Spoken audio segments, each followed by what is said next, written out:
Story time. Let's talk about the time I know I was wrongfully terminated.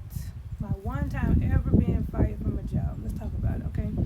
So, you guys know I'm a registered nurse. I now own my own business. I've been in my own business now almost 3 years, pretty much right at 3 years. And but before I became a business owner, I was a lot of things.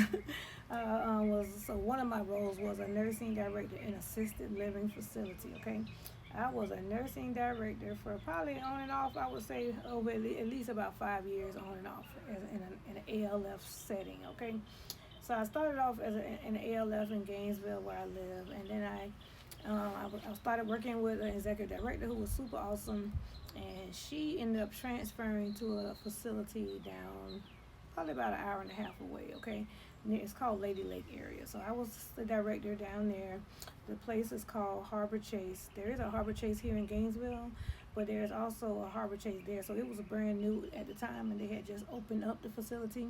And I was the first nursing director there. A lot of people don't even know I was the first director of nursing there, okay? Because I went with my old boss there, and she was amazing, and so she convinced me to go follow her there. I was driving from Gainesville there every day, but it was a super awesome experience, and I was so happy. But then not long after, she ended up leaving there, okay? So then a new director came in. His name was Michael, okay? So you know, a lot of times when when new ownership takes over, you always have to know that your job is on the line, okay? So I was on a vacation in Hawaii, and listen, let me tell you something about me. I'm the kind of worker that ride or die. I'm there for my staff. I was the kind that if they were short staffed, I'm coming in to help them, okay? I was the kind of director that I'm on the floor making sure they got the staff they need, all the things. I'm that girl, which is why the executive director wanted me to come with her because that speaks to what kind of nursing director I was. Okay, she literally wanted me to come with her down there to open up this new facility, which is a beautiful, amazing place at the time. Okay, so I am, I say all that to tell you that policies and procedures I definitely was all big on. I knew to make sure I always implemented those things and all that. So I was on a vacation in Hawaii at the time. I was on vacation in Hawaii, and I was getting phone calls from people telling me, now y'all remember the new director now is this guy named Michael, okay? So I'm getting phone calls in Hawaii telling me that they are plotting to get me terminated from that position as a nursing director, okay? In my mind, I wasn't too concerned. I'm like, what could they possibly get me for? I haven't done anything. Like, I was just crazy to me. I wasn't too concerned. I was very naive. People was telling me that certain staff members people was telling me that certain staff members were not to be trusted. I remember a couple girls come to me and said that this one girl that her name was Bianca. This one girl that I actually had just saved her job. You guys, I had literally could have terminated her because she had definitely met the criteria to be terminated. And I had literally not even before I went on vacation gave her one more opportunity to keep her job. Okay, so while I'm on vacation, she's teamed up with the director of nursing. I mean, the executive director to scheme against me. Okay, you can't trust nobody. You just never know. It's a doggy dog world out here, especially in assisted living settings. You guys, I promise you. So she teamed up with the executive director, and they were writing letters against me while I was on vacation, saying that I did not follow policy regarding scabies outbreak. So basically, it was an outbreak of scabies in the building. I definitely followed policy. I'm very familiar with policy. I did all the things. I made sure we treated all the staff. I called all the people that needed to be notified. All the things. So I come back from vacation, and I'm called into a meeting. Okay, so I'm hearing about this on my vacation. People that know me and love me calling me and telling me that these people are out here writing letters against you to try to get you terminated while I'm on vacation. They scheming against me. So as I come back, I'm already prepared for whatever because I got a feeling, they're gonna call me in the office. So I go in the office. Now I probably had been in this role about a year at this point. Okay, it was 2013, I think. Oh no, it might have been 2015. I think is when I got terminated. Okay, so I come get called in the office and they have a whole meeting telling me I didn't follow protocol.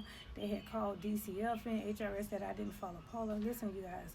Long story short is that it was all fabricated. It was a lie. It was humiliating. They was making up lies on me. I definitely followed policy, but they were looking for a way to get me terminated. I was so upset, you guys. Like, listen, even to find out that the girl Bianca was one of the ones that was in on it. I literally had just saved her job, and so long story short, they put me on suspension first. Of course, they put me on suspension, and then they called me and told me that I had been terminated. Okay, I was so upset. I had never been terminated from a job in my life. I am not that. I'm the kind of worker go 100%. So for me, it wasn't so much. I was an LPN in that role still. I was still an LPN, and so for me, it was so humiliating because I had all left my job. I'm driving over an hour and a half to work down there to be the ED, to be the nursing director, and to have them just railroad me with lies because literally, ultimately, I assumed they just wanted to put somebody else in that role. But I think what hurt me the most in that is that they attacked my character. It was like for them to say the things that they were saying and the things that they were doing, and even just the young lady that I had helped keep her job. It was so humiliating, y'all. You guys, I had never felt so low in my life.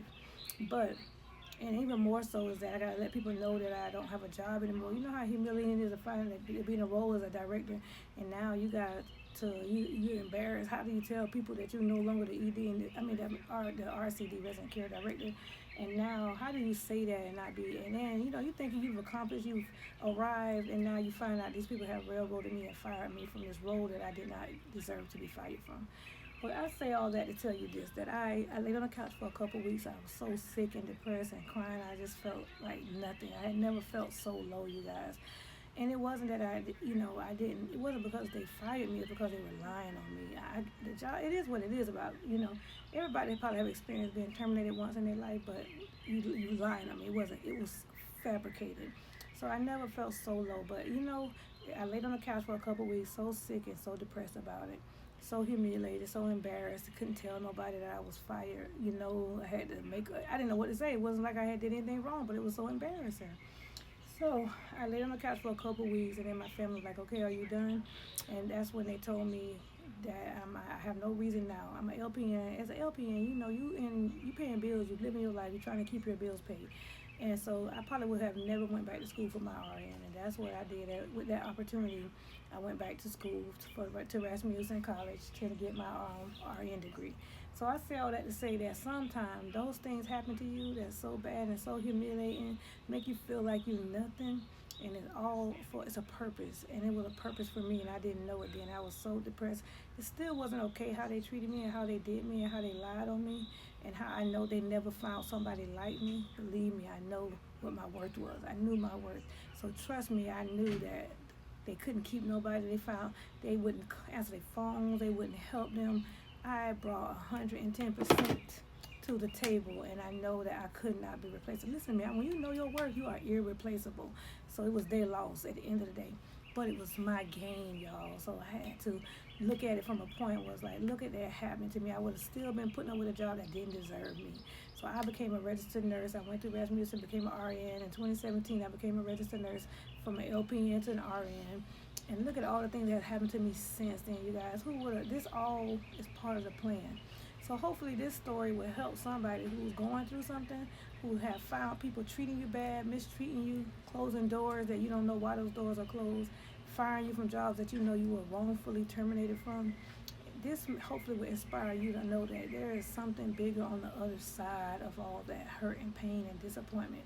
Because what I got from all of what they did to me, and I know they paid for it times 10, because they did me wrong, y'all. They did me wrong. You hear me? But it was all God's plan. So I'm so grateful. I just want to come in and share with you about how I was wrongfully terminated from my job and how it was a blessing and how the reward has outweighed all the pain that I experienced during that time.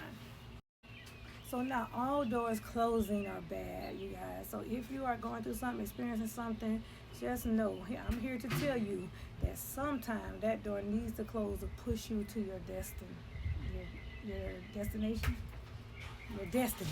Okay, because clearly I have arrived at mine, and I'm so grateful. And all those things that I learned along my journey have made me who I am today, and I am so grateful for it all. Talk to y'all later.